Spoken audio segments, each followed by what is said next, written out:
สวัสดีค่ะ and welcome back to Edward Insight here on GBN Station.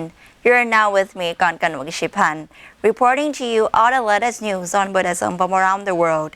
Last week, a 306-year-old white marble Buddha statue has been discovered in Myanmar. Let's take a look. A 306-year-old white marble Buddha statue has been discovered at a temple in Mandalay, Myanmar, during Chaitya Stupa renovation work. The workers first spotted the head of the Buddha when they break open the ground for their renovation work. Venerable Ajahn Kavinanda, Secretary of Buddhist Archaeology in Omno Pen village, reported. He said the Buddha statue could date back to Inva, Tong-U and Kumba periods from 1365 to 1842.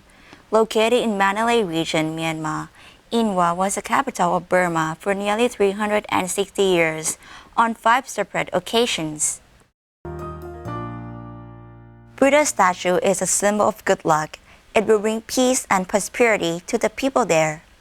Next, Buddhist Digital Resource Center will be launching a new online Buddhist library, freely accessible to everyone. Let's take a look. The Buddhist Digital Resource Center, or BDRC, which has been working for more than 20 years to preserve, catalog, digitize, and disseminate the literature of endangered Buddhist traditions, is poised to launch a brand new updated website that makes these precious works freely accessible to all. The BDRC new website, intended to serve as a digital resource for all 3 Buddhist Vedicals, the Mahayana, Theravada, and Vajrayana, will feature an enlarged collection of Buddhist texts in Chinese, Pali, Sanskrit, Tibetan, as well as advanced tools for searching the expansive library and viewing works. The new website can currently be previewed as a public beta release, with an official launch planned for 1st August.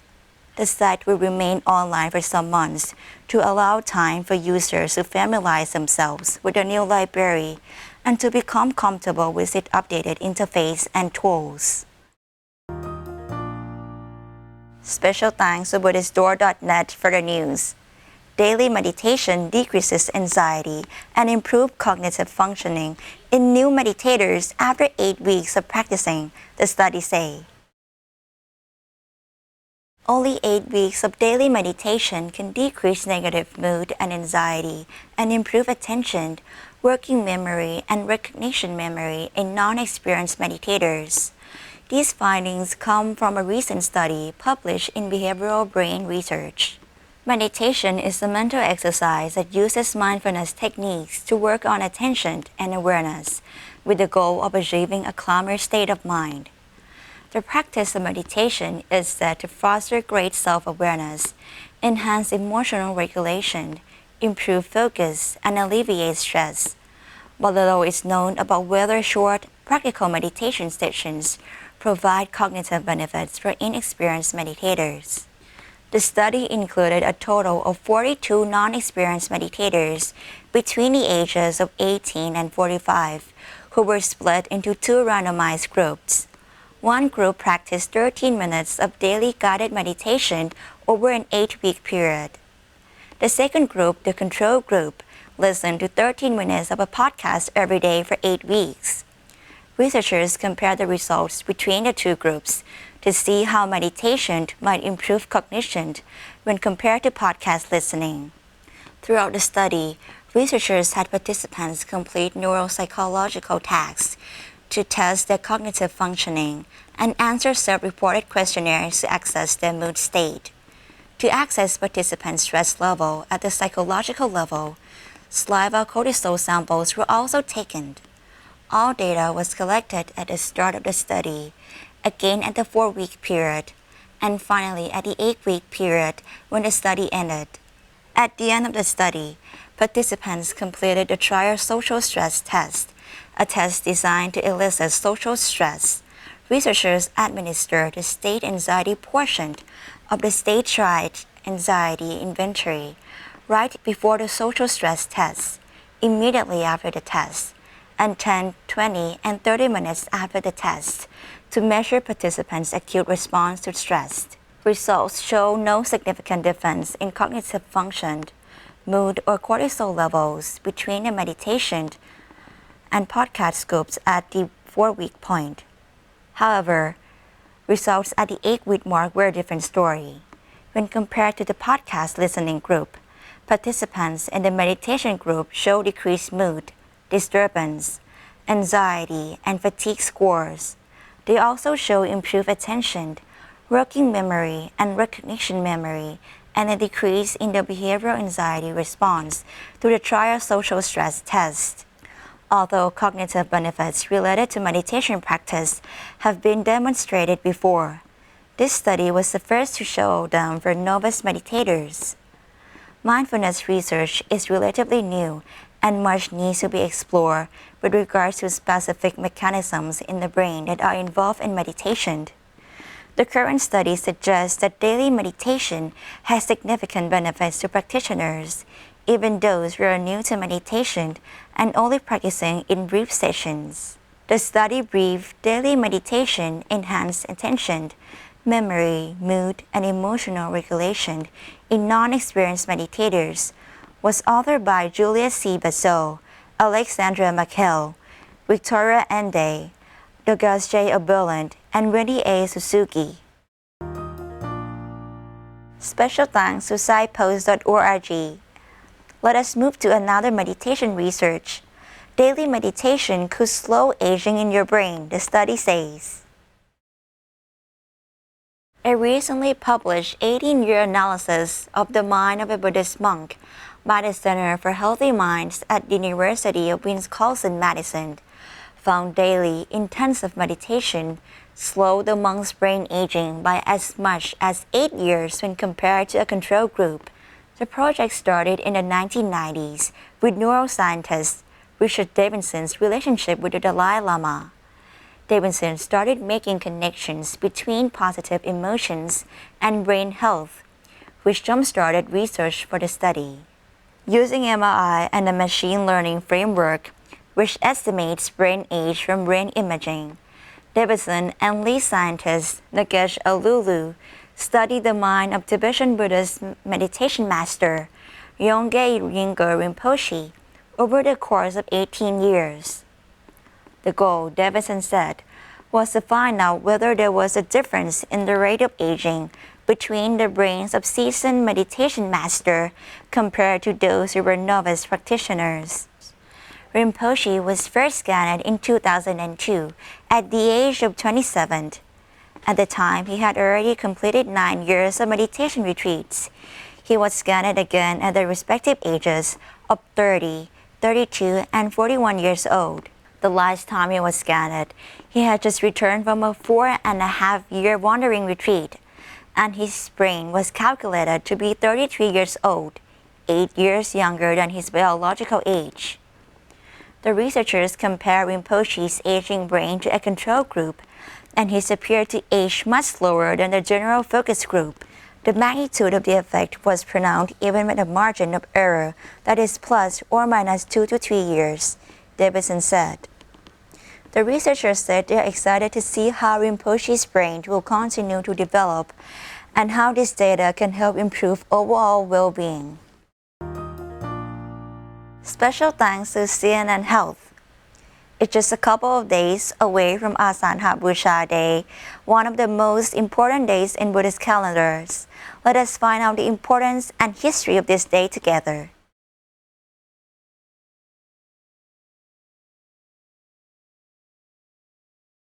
Asana Busha Day. Asana Busha Day is another important day in Buddhism. It falls on the 15th day of the 8th waxing moon. 4 events took place during the times of our Lord Buddha. First, it was the day of our Lord Buddha's first sermon to the 5 ascetics in Isipatana Marukatayawan forest near Benares. Second, it was the day of our Lord Buddha's first disciple. His name was Gondana. He became enlightened as the first dream winner. Third, It was the day of the first Buddhist monk. The monk was Gondana.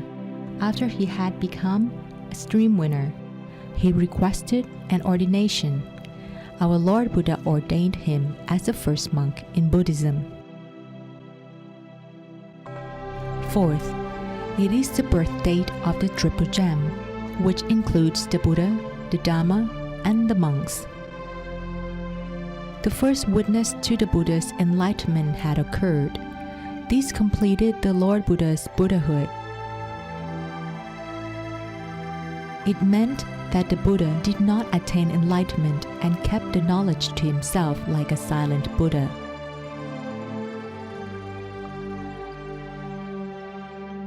Asalha Puja Day had its beginning after the Buddha's enlightenment. He spent a period of 7 weeks immersed in the bliss of emancipation.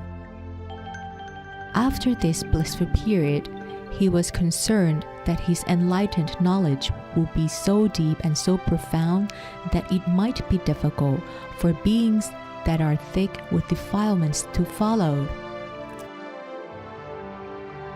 The Brahma king Sahambadi knew of the Buddha's concern and requested him to give a sermon because there were still beings with less dirt in their eyes. With his great compassion, the Lord Buddha employed the Buddha vision to check all the beings that were still trapped in the 3 worlds. He saw that there were beings of low defilements and some still thick with them. There were some whose merit was vast and others was still small. Some were easy to teach, others were not. Like the lotus plants that grew in the water. Some grew in deep water, some were near the surface, some were almost out of the water, some were not ready to bloom, and some were ready just like beings that could be taught. The Lord Buddha finally agreed to the Brahma king's request. After the Brahma king departed, the Lord Buddha began to consider to whom he should give his first sermon. Who could penetrate the Dhamma readily? He considered the ascetics Alara and Udaga, who were brilliant and their defilements had long been kept very low. They would be able to penetrate the Dhamma quickly once they heard his sermon.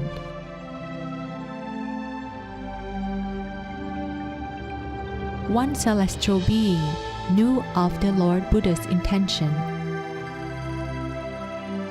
He descended from his celestial castle to inform the Lord Buddhas that both ascetics had already been dead. The Lord Buddha checked and found out that both of them had been dead. He thought that it was indeed their great misfortune, because if they had heard the Dhamma, they would have penetrated it immediately. Afterward, he considered the 5 ascetics who were once very good to him. They had attended to him when he was still a bodhisattva. Therefore, he went to see them at the forest. When the ascetics spotted the Lord Buddha from afar, they agreed among one another, "Fellows, this monk Gotama is greedy. He has stopped practicing self-mortification and is coming here because of greed. Here he comes. We will not pay him respect. We will not get up to greet him. And we will not take his alms bowl and his robe for him. We will only prepare a cushioned seat, just in case he wants to sit down." Once the Lord Buddha arrived, the Buddha power caused them to forget their agreement. They all got up to greet him. One took his alms bowl and robe. Another prepared a cushioned seat. One prepared a food bath. Another placed a footstool by the seat. And one presented to the Buddha a foot drying tile. The Lord Buddha sat on the cushioned seat and then washed his feet. After having welcomed the Exalted One, the ascetics addressed him inappropriately by using his name and an inferior title. Then the Lord Buddha forbade the ascetics by saying, "Behold, ascetics, you must not address me by my name or by using an inferior title. Behold, the Tathagata, I am an arahant and I have already attained enlightenment on my own. Pay attention, I shall teach, and I have penetrated the Dhamma. Once you have practiced according to my teaching, soon you will penetrate an incomparable benefit, which is the ultimate of the holy life." After the Lord Buddha said these words, the ascetics had an immediate reaction. "Young Gotama, you once practiced self-mortification and could not even then attain enlightenment. Now that you've become greedy and lax, how is it possible that you have attained enlightenment and become a Buddha?" After the ascetics expressed their view, the Lord Buddha said, "Behold, ascetics, the Tathagata is not greedy, nor is he lax. He is here not because of greed. Behold, the Tathagata is an arahant and has attained enlightenment on his own.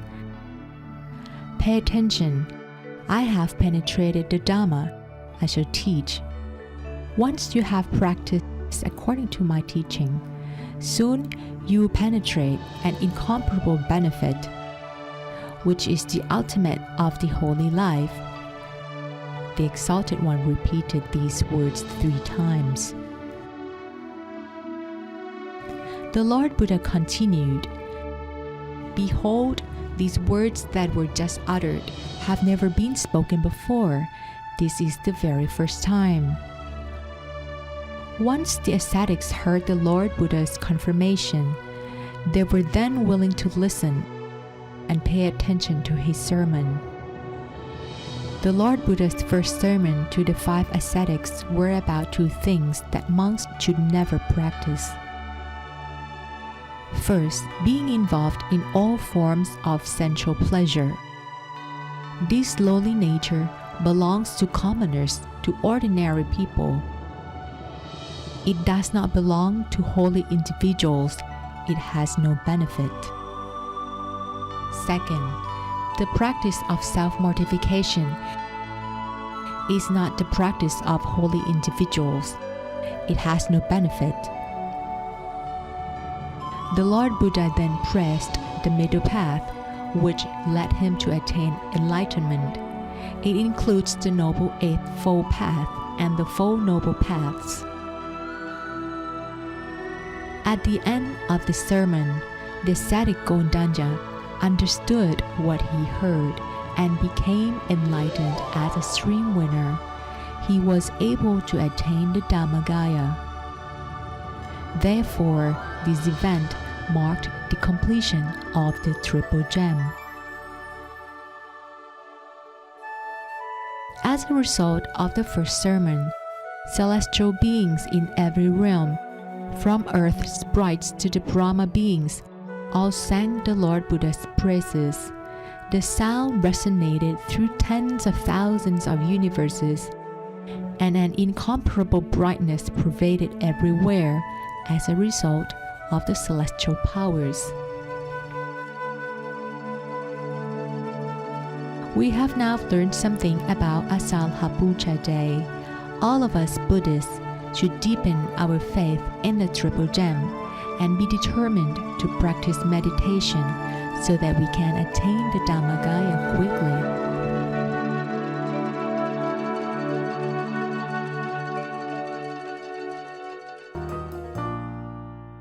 And I would like to invite all of you to take part in religious events at your local temples or at Wat Dhammagaya Temple in Thailand on this upcoming Asana Busha Day.